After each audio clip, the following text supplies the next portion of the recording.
오는 거룩한 성일 어버이 주일에 말씀에 근거해서 어버이 생각, 그런 제목으로 말씀을 나누겠습니다. 지난 주간 금요일에 제가 우리 한세대학교 이사로서 이사회를 하러 갔는데 이사 한 분이 저하고 차를 마시게 됐어요. 어버이날이 다음 주일인데 참 우리 종들은 어버이 공경을 참 하기 어렵습니다. 뭐 쉬는 날 다 또 주일 예배 드려야 되고 쉬는 날 거의 다 성사비 행사가 많기 때문에 그렇게 불편합니다. 그래도 이번에 주일날도 우리 어머니께서 99세인데 하도 멀리 계셔서 뵙지를 못해서 너무너무 죄송하다고 그랬더니 이사님이 저보다 나이가 한 10살 아래인데 눈물을 글썽글썽하면서 그러시요. 목사님 참 좋으시겠습니다. 왜 좋아요?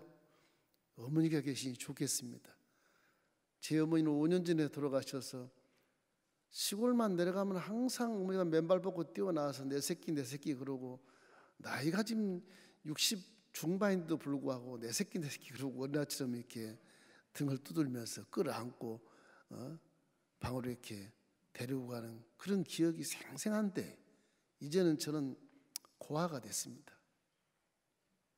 그동안에 이거 참 효도도 못해서 효도행 한번 못 시켜드려서 그냥 눈물 나고 또 예수를 믿다 보니까 형제 자매들은 또 저건 예수에 미쳐가지고서 어머니도 효도 못한다고 그러고 그럼 예수 영광이 되겠냐 그러고 핀잔을 했던 그런 때가 너무나도 오래인데 이제 묘소 앞에 가서 저 부끄러워서 형제들하고 같이 가도 부끄러워서 말을 못한다는 거예요. 그 눈물을 글썽글썽해요. 여러분 부모님에게 살아계실 때 잘하십시오. 여러분도 다 이제 부모님이 되셔서 또 자녀들이 잘 자라서 또 효도하지 않겠습니까? 이 부모님 생각 항상 아쉬움이 많습니다. 모두가 다 때늦은 후회를 할 뿐이니까 언제나 나를 낳아주시고 길러주시는 그 부모님의 은혜를 그 사랑을 항상 잊지 말아야 되는 것입니다. 오늘 어버이 주일이니까 우리 어버이 노래 한번 부르고 설교하죠. 우리 나실 때 괴로움.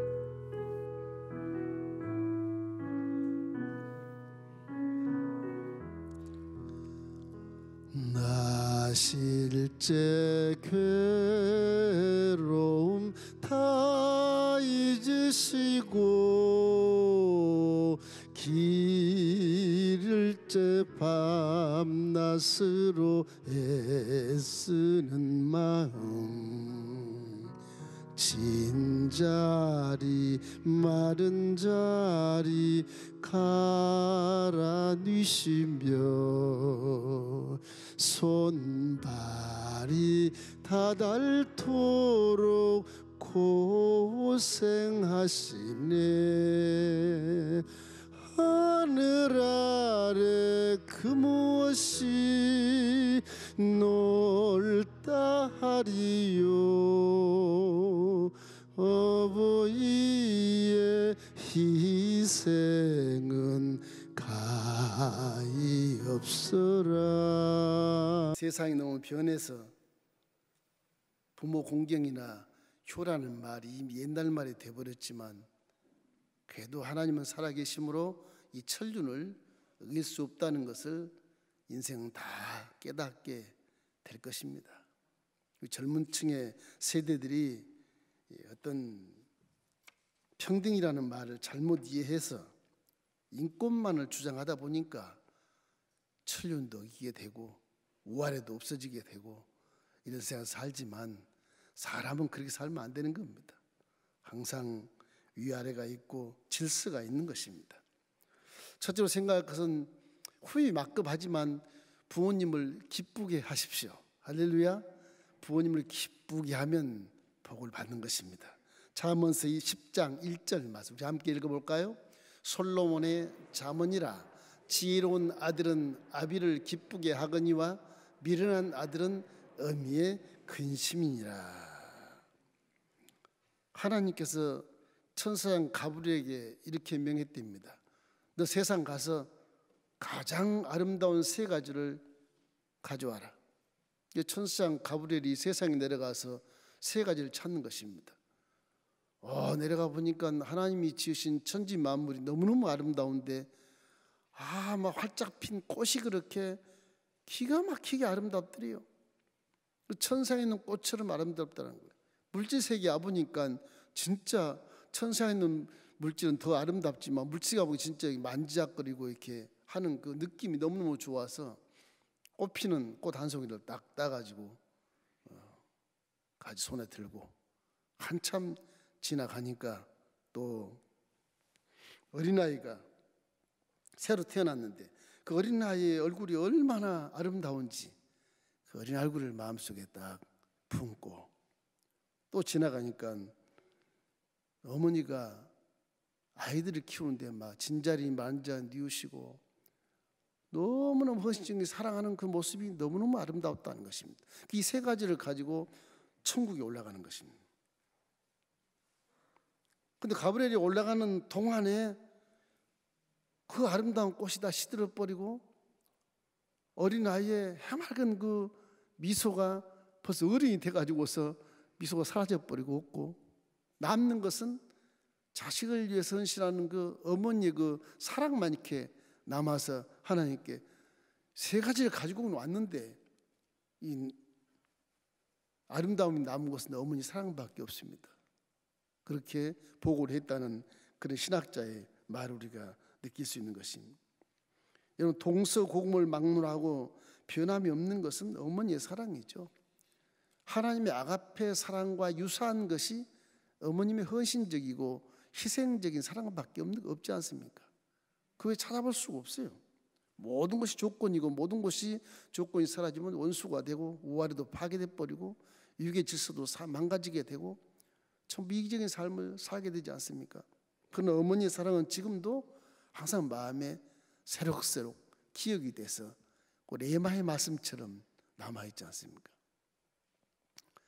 효자동 얘기도 많이 있지만은 도시의 그 효자 하나가 아주 부모님을 잘 섬겨서 칭찬을 받고 표창도 받은 사람인데 어느 날 신문에 보니까 시골 지방에 정말로 진짜 효자가 있다. 그래서 신문에 대서특필이 됐다고 합니다. 그래서 도시에 있는 이 효자가 참 궁금하다. 내가 효자로 표창을 받았는데 시골에 있는 사람이 무슨 일을 어떻게 했길래 저 효자로 소문이 났을까? 그 일부러 시골을 내려갔어요. 효자니까 더 효자를 해보려고 내려간 게겠죠. 내려가서 바깥에서 가만히 보니까 그 집이 별로 살지도 못하고 가나들입니다.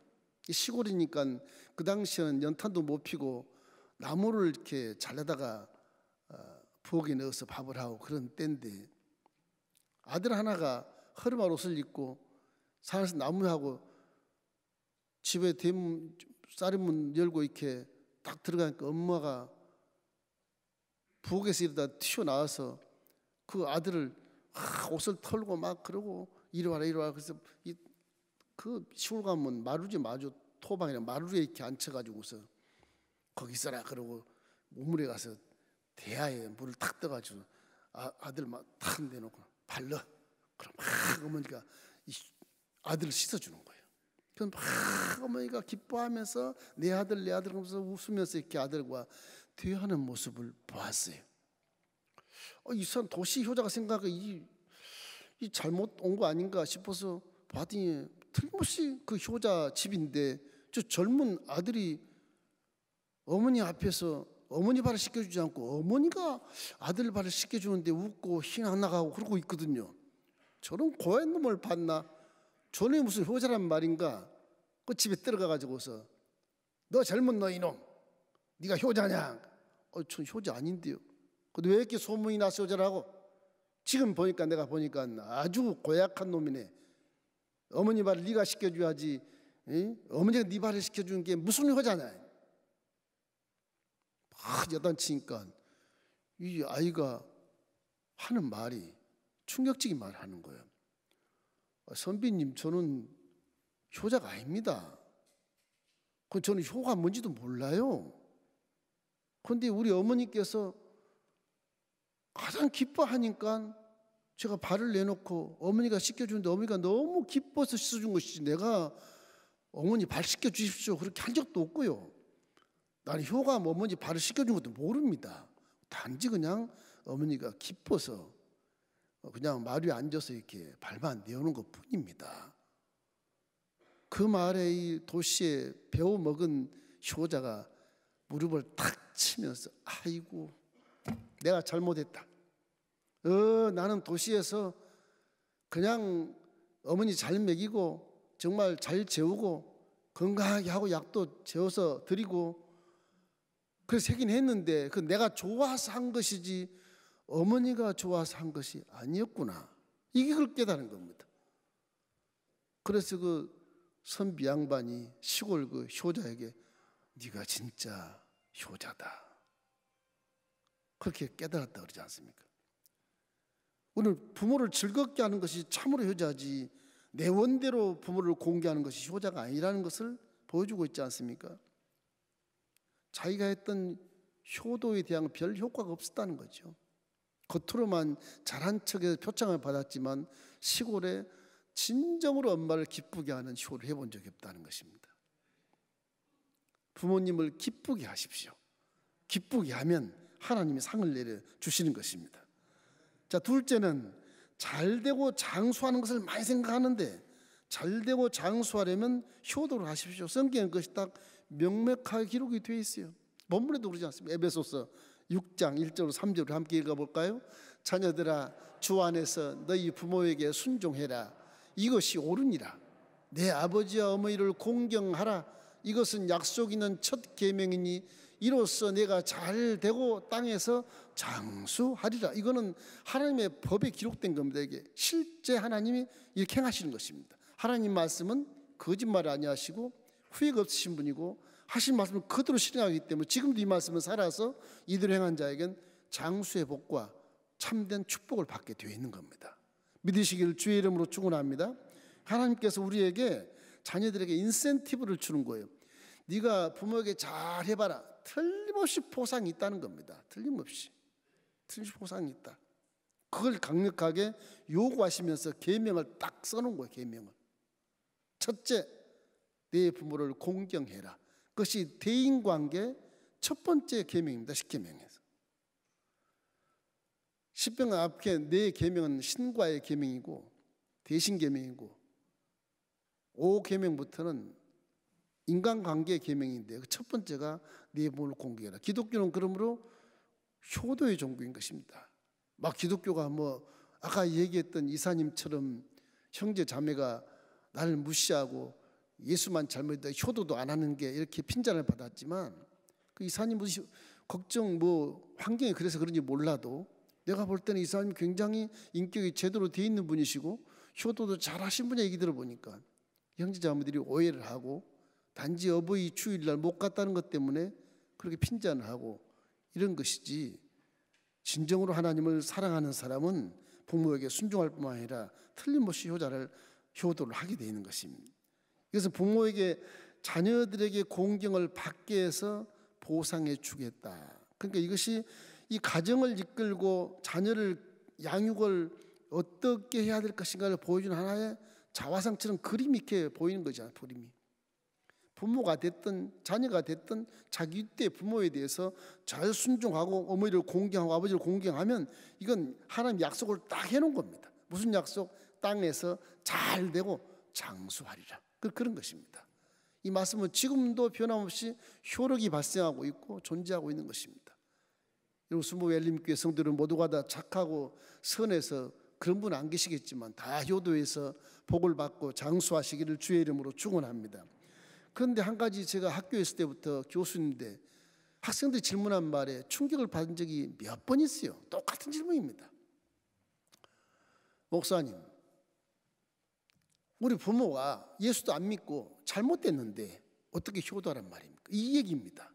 자기는 이제 주의종으로 와서 목사를 하겠다고 와 있는 그 사람인데 큰 질문을 하는 거예요. 그래서 제가 벼락을 쳤는데 그 몰라서 하는 말입니다. 내 부모가 맨날 도박하고 술 먹고 담배 피고 뭐 그냥 그러고 다니는데 어떻게 그 부모를 내가 존경하고 공경해야 됩니까? 일리적으로 맞는 것 같지 않습니까? 성경은 그렇지 않습니다, 여러분. 전혀 아니요. 오해하지 마십시오. 부모 공경은요, 부모 행위와는 전혀 무관합니다. 전혀 무관해요. 나를 낳으신 부모가 지금 도둑놈이 돼서 뭐 도둑질을 하고 뭐 사기를 쳤다 해도 자식은 그 부모를 공경하는 것이 직분이에요, 직분. 반드시 공경해야 돼요. 그런 질문을 내가 수없이 많이 받아요. 목회하면서도 많이 받았습니다. 그러지 마십시오. 부모가 마음에 안 들고 뭐 자기를 학교도 안 보내고 파랑파랑 방탕하고 술 먹고 야단치고 때리고 구타해도 내 직분은 자녀로서 아버지 어머니께 효도 하는 직분을 갖고 있어요. 그 잊지 마십시오. 어떻게 할 수 있습니까? 그러지만 그렇지 마세요. 성경에 써 있잖아요. 창세기 9장에 보면 노아가 그 며느리들이 다 있는데 술 먹고 취해서 옷을 벗고 벌렁 누워 있어요. 얼마나 회개망청한 일입니까? 시아버지가 며느리 앞에서, 아들들 앞에서. 그 무슨 짓이에요, 그게? 보세요. 마지막 셋째 아들 요함 요놈이 아버지 하체를 보고 희덕거리면서 막 소문을 내요. 와, 우리 아버지 술 먹고 골딱 벗었대.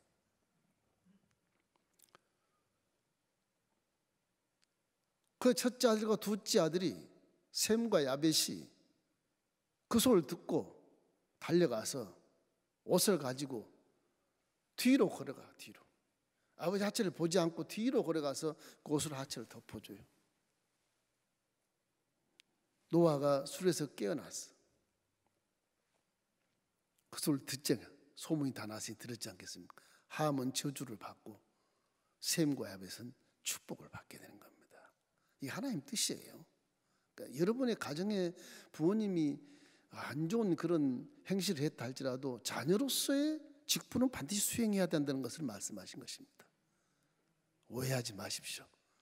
목사님만 만나보십시오. 그런 질문도 하지 마십시오. 나에게 뭔가 깨닫게 하시려고 주시는 거예요. 이게. 그 가정을 이루기 위해서 축복해 주시기 위해서 깨닫게 하는 것이지 목사님이 한번 그런 가정에 살아보십시오 되나? 그런 질문을 하지 마세요. 성경이 이러니까 어쩔 수 없는 거예요. 이 공경이라는 거요. 삼가 예를 칠해서 높인다는 뜻이에요. 이게 뭐냐 그러면 이괴질서를 얘기하는 거예요. 절대 엄마 아빠의 말씀에 뭐 지금 세대처럼 아버지를 죽인다든지 존속살해를 한다든지 화가 나게 불을 질러버린다든지 이런 거 위의 질서를 파괴하는 것은 죄입니다. 죄. 아무리 그 아들이 똑똑하고 잘났고 스카이 대학을 나왔다 할지라도 그 효도 안 하면 그건 자식이 아닙니다. 자식이. 그런 겁니다. 중요한 얘기 요즘 세대에 좀 잘 들었으면 좋겠어요. 공경이라는 말의 명령은 그래서 성경에 보면요 오직 하나님 공경해라 그 말이 있고요 그 다음에 부모 공경해라 딱 두 가지밖에 없어요. 다른데 아무리 들춰 찾아봐도 공경의 말이 없어요. 공경하는 대상은 딱 하나님과 아버지예요. 하나님 다음 가는 권세를 부모에게 준 것입니다. 권세를. 아, 하나님이 그럴 수 있습니까? 올바른 부모야 그럴 수 있지만 우리 아버지 같으면 그러면 안 됩니다. 그런 질문을 할 수 있겠지만 그러나 그거는 아니에요. 진리가 아니에요. 부모님을 반드시 공경해야 되는 것입니다. 부모 공경에는 그래서 무엇이 있는지 아십니까? 포상이 있어요. 상급이 있는 거예요. 그렇잖아요. 상급이 있어요. 약속 있는 첫 계명이 첫 계명이 이게 굉장히 중요한 겁니다. 여러분 부모님이 좀 학교도 안 보내고 딸이라고 뭐 그냥 아들은 대학 보내고 딸은 안 보내고 그런 시절이 있었지 않습니까? 그런 거 섭섭히 생각하지 마시고 현실에서 그래도 나를 낳으신 부모님은 부모님이시거든요. 공경하시기를 주의 이름으로 축원합니다. 자, 셋째로 깨닫는 건 무엇일까? 공경은 하나님의 명령이기 때문에 그래요. 당연한 도리겠지만 하나님은 제차 첫 계명으로 명령을 딱 내려놓은 것이죠. 하나님 믿는 저와 여러분이 명령에 반드시 순종해야 됩니다. 순종해야 돼요. 이건 나한테 안 맞으니까 순종 못하겠어요. 그러면 안 돼요. 명령이니까 순종하셔야 되는 것입니다. 출애굽기 20장 12절이에요.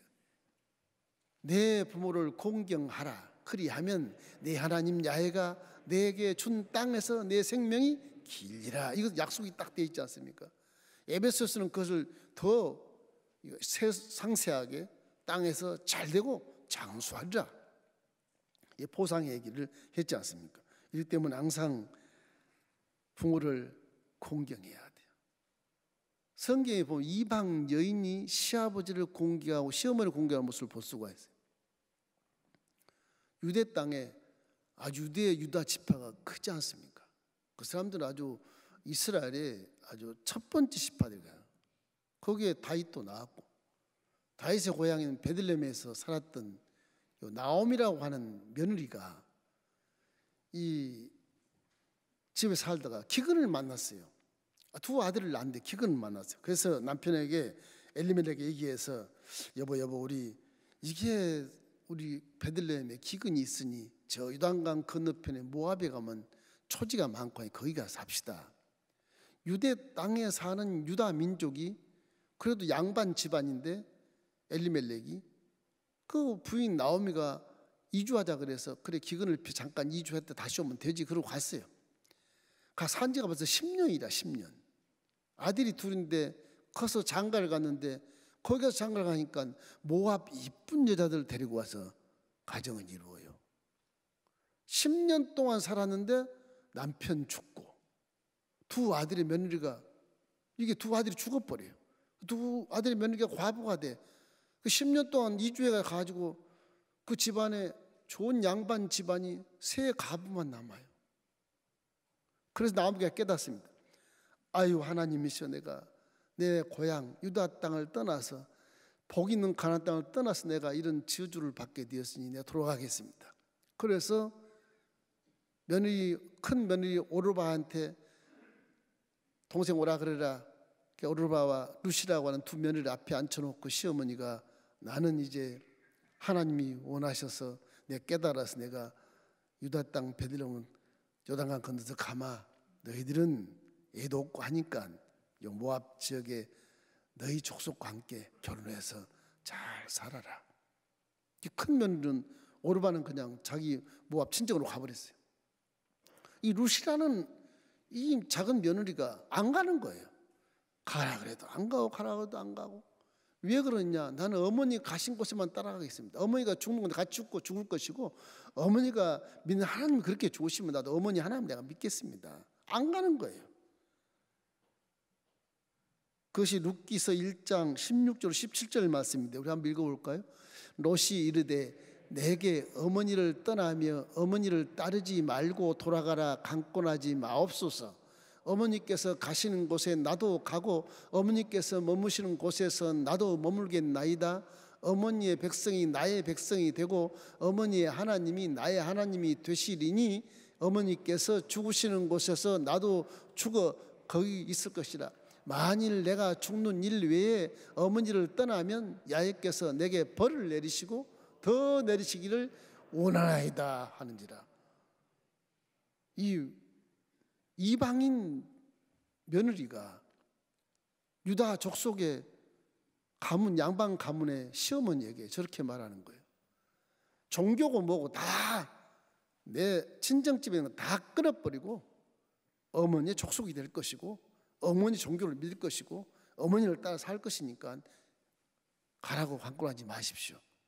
그래서 할 수 없이 나오미가 요단강 건너서 작은 며느리와 함께 빈손 들고 고향 땅을 돌아와요. 사람들이 다 비웃습니다. 저 양반 집이 요단강 건너편 이방 땅으로 가더니 다 망해가지고 호를 단신 새 가부만 오는구나. 얼마나 손가락질하고 그랬겠습니까? 그런데 룻은 꼼짝하지 않고 어머니를 잘 봉양하는, 어머니를 섬기고 봉양하니까 마을 사람들이 룻에 대해서 보고 감동을 할 뿐만 아니라 룻이 이제 이삭을 땅이 없으니까 동살도 이삭 주로 가요. 이스라엘은 이 수확을 하면 기퉁이 밭은 딱 수확을 하여 남겨놓습니다. 굶은 자가 있으면 그 이삭을 꺾어다가 밥에 먹으라고 딱 남겨놔요. 우리나라 그랬으면 얼마나 좋겠어요. 얼마나 좋겠어요. 그 이삭을 주우러 가요. 룻이 다 바구니 죽어서 그걸 전부 손으로 비벼서 보리를 털어서 쌀을 해서 밥을 해서 시어머니로 봉양하고 하는 모습을 다 보았다고요. 하루 이삭을 주러 갔는데 정말 유다 지파에 아주 그 큰 종손 지방에 보아스가 밭에 나와서 종들과 함께 수확을 하는데 보아스의 딱 눈에 띄었어요. 그래서 그 보아스와 결혼해서 여러분이 잘 아는 왕중왕 다윗 왕의 정조모가 돼. 이방 사람이. 하나님의 법에는 절대 안 되게 돼 있어요. 이방 사람이 이스라엘 총회에 들어오지 못하게 돼 있어요. 물론 유다 가정으로 시집은 왔지만 이 총회에 못 들어오는데 다윗의 중조모로 딱 기록이 되어 있지 않습니까? 모세율법에 모압이는 특별히 모압이는 이 지명을 딱 적어놨어요. 왜냐하면 이스라엘 200만이 가나안 땅에 들어올 때 길을 막아서 전투를 했기 때문에 그래요. 형제 간인데 너희들이 가나안 땅 못 들어가게 전투를 벌였으니까 너희들은 총에 들어올 수 없다. 딱 그때 못을 딱 박아놓은 거예요. 근데 그것을 하나님이 허락했다고 하는 사실은 없어요. 우리 한번 읽어보십시다. 신명기 23장 3절 말씀이에요. 암몬 사람과 모압 사람은 야의 총에 들어오지 못하리니 그들에게 속한 자는 10대뿐 아니라 영원히 야의 총에 들어오지 못하리라. 그런데 왜 성경에는 다윗의 정점으로 기록이 딱 돼 있어요. 무엇을 얘기해? 부모님을 공경하는 것은 이방 사람이 공경해도 하나님이 율법에 초월해서 인정해 준다는 말씀이지 않겠습니까? 그죠? 그러지 않겠어요? 안 그랬으면 이 여인이 절대로 다윗 정점으로 기록이 안 되게 돼 있어요. 이 이유라고 하는 것은 룻이 절절한 효심을 가지고 어머니를 정말 따라서 베들레헴에 들어와서 유다 지파에서 이렇게 밭에서 이삭을 주어서 어머니를 그렇게 공경을 잘한 결국 하나님의 은혜로 보아스하고 결혼해 버렸지 않습니까? 그래서 다윗의 증조모가 된 것은 이유는 뭐냐? 효라고 하는 것은 하나님의 율법을 초월하고 이방인도 유대인의 족보에 들어올 수 있다고 하는 그런 기준을 딱 만들어 놓은 거예요. 다시 말하면 효는 하나님의 율법도 건드릴 수 없다. 그게 뭡니까? 쉽게 말하면 사랑이잖아요. 사랑. 아가페 사랑. 그게 아가페 사랑은 613의 율법을 다 완성하는 거예요. 로마서 13장 10절 말씀에 그렇게 되어 있어요. 사랑은 이웃에게 악을 행하지 아니하나니 그러므로 사랑은 율법의 완성이니라. 전혀 롯 마음속에 악이 없잖아요. 자기 나라의 모압의 문화 종교를 다 끊어버리고 시집온 그 유다 지파의 문화를 따라서 어머니를 공경하고 율법도 그대로 공경하는 그 아가페적인 사랑, 무조건적인 사랑으로 시어머니를 공경함으로 율법에서 초월해버린 거예요. 그래서 신약에도 사랑은 율법의 완성이라고 하는 겁니다. 그래서 예수님이 새 계명 하나를 딱 주고 이제 그것만 지켜라. 다른 율법 지킬 이유가 없다. 그것만 지키면 율법 다 지킨 것처럼 인정해 줄게. 그것입니다. 새 계명을 너에게 주노니 서로 사랑해라. 내가 너희를 죽을 때까지 사랑한 것처럼 그렇게 사랑해. 율법은 그런 필요 없다. 그런 얘기인 것입니다. 구약의 계시가 신약과 척척 들어맞잖아요. 그죠?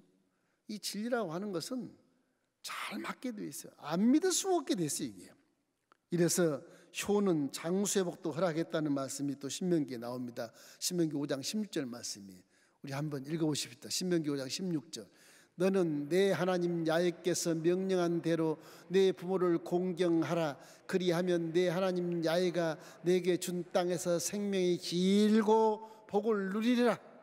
저런 말씀이 구약에 절절히 기록되어 있어요. 그런 에베소서에 와서 그 말씀이 아주 상세하게 기록되어 있지 않습니까? 그래서 우리 성경은 이렇게 근거가 분명하게 있고 자격이 있고 복이 있는 것입니다. 여러분 효도하시고 공경하라는 말, 효도라는 말은 명령이니까 무조건, 조건 달지 말고 이처럼 그냥 공경하시고 그냥 효도하시길 주의 이름으로 축원합니다.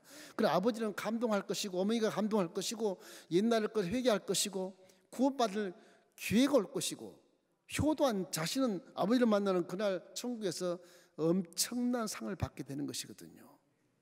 그러니 엄마 아빠가 밉다 해도 그냥 효도하십시오. 효도하면 그것이 구원의 기회가 될 수도 있고, 엄마 아빠를 회개시킬 그런 놀라운 기회도 될 수도 있고, 또 자신은 상을 예비하는 그런 지혜로운 그런 행위이기 때문에 성경에서는 이와 같이 효도 잘하는 자에겐 율법도 건드리지 않는 기가 막힌 그런 계시를 우리에게 해주고 계시는 것입니다. 이러므로 부모님이 살아계실 때 잘 섬기십시오. 돌아가시는 후에뿐입니다. 다른 거 없어요. 요즘에 뭐 엊그제 어린아이라고 해서 저도 손자 손녀 선물 사줬습니다만, 손자 손녀 선물을 비싼 거 사주면서 엄마한테는 카네이션 하나 딱 보나, 카네이션 하나. 그게 효도입니까? 그게? 그 효도예요. 어린아이가 나를 기쁘게 했다고 해서 비싼 거 사주고 엄마는 생각도 안 해. 나이가 먹어서 내가 부모가 돼서 안 그래요? 저도 어머니 뱃속에서 낳았지 않습니까? 효도해야지요. 그런 걸 많이 깨닫게 요즘에. 세상이 열악해서 그런지 모르겠습니다만, 이래서 우리는 그리스도인으로서 정말 이 세대를 본받지 말고 반드시 부모를 공경하고 하나님의 자녀로 양육해야 되고 사람답게 사는 그런 가정을 반드시 이루어야 되는 것입니다. 여러분, 어버이 주일을 맞이해서 어버이를 잊어버리니까 이런 설교를 하나님이 하게 하시는 거예요. 나실 때 괴로움 다 잊으시고 진짜리 만짜리 전부 치르시면서 여러분을 다 길러 놓았는데, 이게 나이가 먹고 어린이 되고 자식을 낳았다 그래서 엄마도 잊어버리고 아빠도 잊어버린다면 그것이 사람이겠느냐, 이런 말씀입니다. 여러분, 하나님은 여러분과 저에게 명령을 하고 계십니다. 부모에게 효도해라, 그 명령인데 이것이 우리 대한민국 국민 정서에 좀 탁 박혔으면 좋겠어요. 그러면 좀 사회가 좋아질 것 같습니다. 기도합니다.